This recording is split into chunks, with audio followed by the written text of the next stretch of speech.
நம்ம மாநிலத்தின் புத்தொழில் சூழலை வலுப்படுத்த அதற்காக ஒரு திட்டத்தை இந்த மாநாட்டில் அறிவிக்க விரும்புகிறேன். 100 கோடி ரூபாய் ஒதுக்கீட்டில் இணை உருவாக்க நிதியம் தொடங்கப்படும். தமிழ்நாட்டு புத்தொழில் நிறுவனங்களில் முதலீடு செய்யக்கூடிய துணிகர முதலீட்டு நிறுவனங்களில் அரசு முதலீடு செய்யும். இந்த நிதியம் தமிழ்நாடு புத்தொழில் மற்றும் புத்தாக்க இயக்கத்தால் நிர்வகிக்கப்படும். இதன் மூலம் தமிழ்நாட்டில் புதிய துணிகர முதலீட்டு நிறுவனங்கள் உருவாகும். மேலும் உலக அளவில் முன்னணியாக இருக்க முதலீட்டு நிறுவனங்களை தமிழ்நாட்டை நோக்கி இருப்பதற்கும் வழிவகுக்கும்.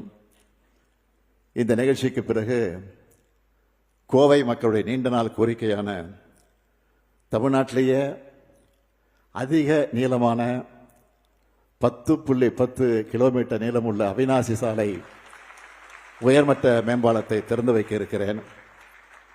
அந்த பாலத்துக்கு தந்தை பெரியாருடைய உற்ற கொள்கை தோழர், இந்தியாவின் எடிசன் என அழைக்கப்பட்ட கோவைக்கு பெருமை சேர்த்த திரு ஜிடி நாயுடு பெயரை சூட்டியிருக்கிறேன்.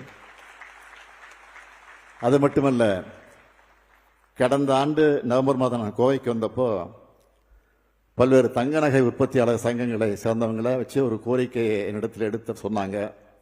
அதை ஏற்று குறிச்சி தொழிற்பேட்டையில் மிகப்பெரிய தங்க நகை பூங்கா கட்டப்படும்னு அறிவித்தேன். அதுக்கான அடிக்கல்லையும் நான் நாட்ட உள்ளேன்.